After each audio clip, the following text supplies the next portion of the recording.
Graça e paz da parte de Deus nosso Pai e do Senhor Jesus Cristo seja convosco. Hoje eu gostaria de estar compartilhando quem são os 144 mil que vão morar no céu.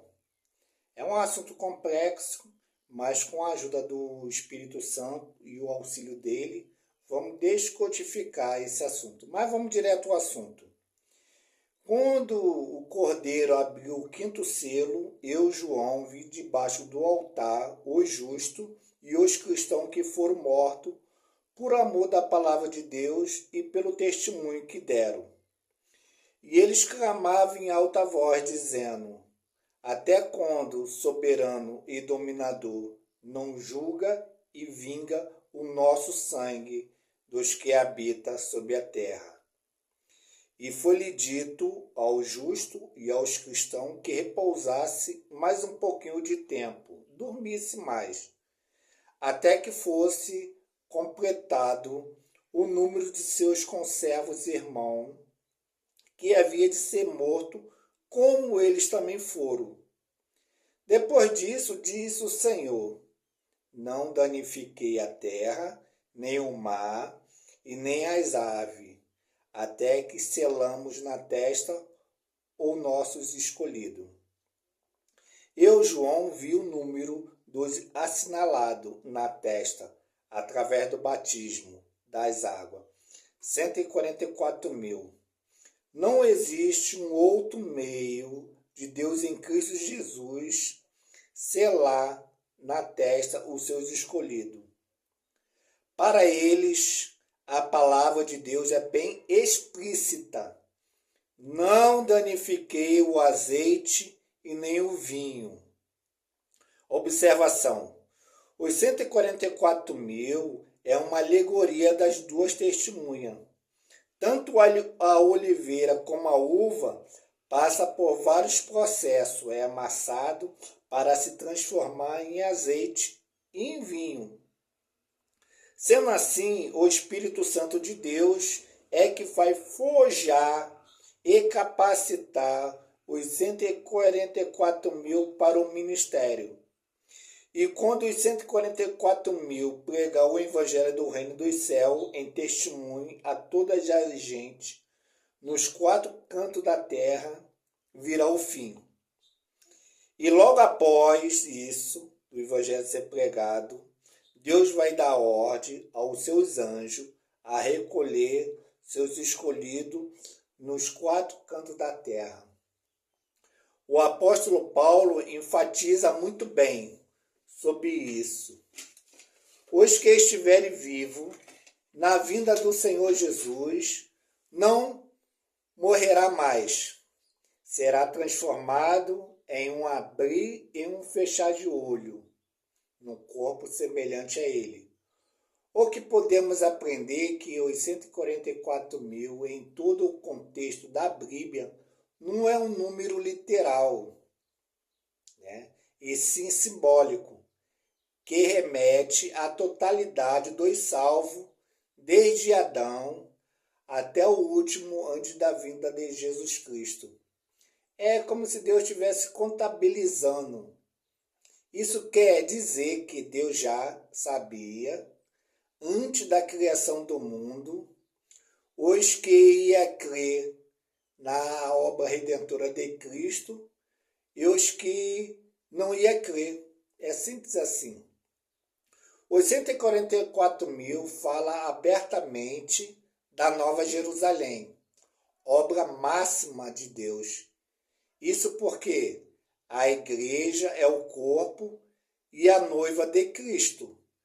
A Nova Jerusalém, lá de cima, é a esposa e a mulher de Cristo. Em resumo, a esposa e o cordeiro, ambos são uma só pessoa. Como diz as Escrituras, o Espírito Santo e a esposa diz: vem. Não somente o Espírito Santo diz, a esposa também, a Nova Jerusalém. A esposa fala de intimidade íntima.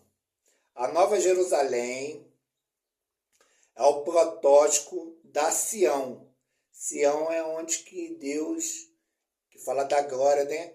Onde que Deus está com os homens e os homens estão com Deus.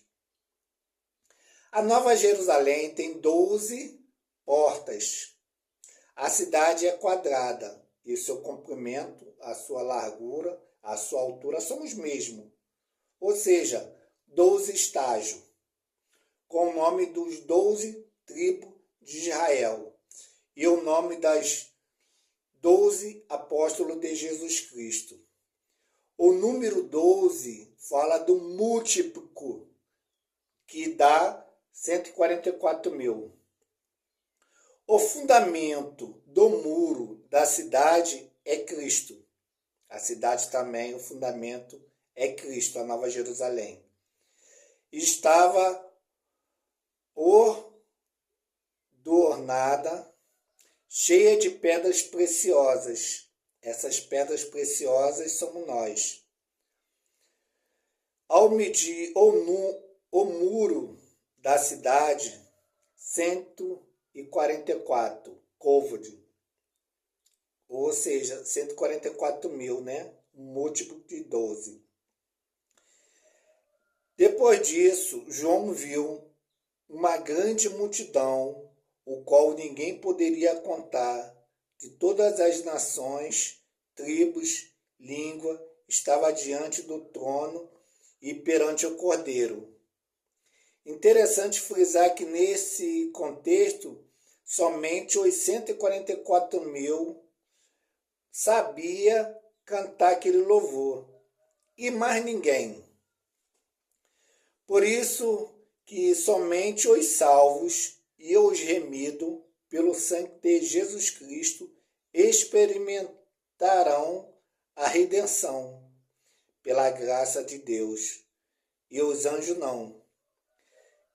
Um dos anciãos me disse: quem são esses que estão vestidos de branco? E de onde eles vieram?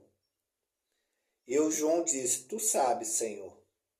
E o ancião me disse: esses são os que vieram da grande tribulação e lavaram suas vestes e branquearam no sangue do Cordeiro. As características finais dos 144 mil. Esses são os que não se contaminaram com mulheres. Mulheres nesse contexto são religião. Por exemplo, a Babilônia é a mãe de todas as religiões, é a prostituta. Os 144 mil são virgens. Eles nunca se envolveram com a prostituta, com a Babilônia. Eles são puros, virgem. Eles foram comprados como premissa para Deus e para o Cordeiro. Um exemplo de premissa. As 11 tribos de Israel davam o dízimo aos levitas. E os levitas separavam o dízimo do dízimo, ou seja, as primícias do dízimo para os sacerdotes. E de sua boca nunca se achou engano algum. Eles, porém, nunca pregaram um outro evangelho que não for o evangelho de Jesus Cristo. E ele segue o Cordeiro para onde quer que o Cordeiro vai, custa o que custar. Então eu quero agradecer a minha rica oportunidade no nome do Senhor Jesus Cristo, aquele que vive, aquele que reina para todo sempre. Amém.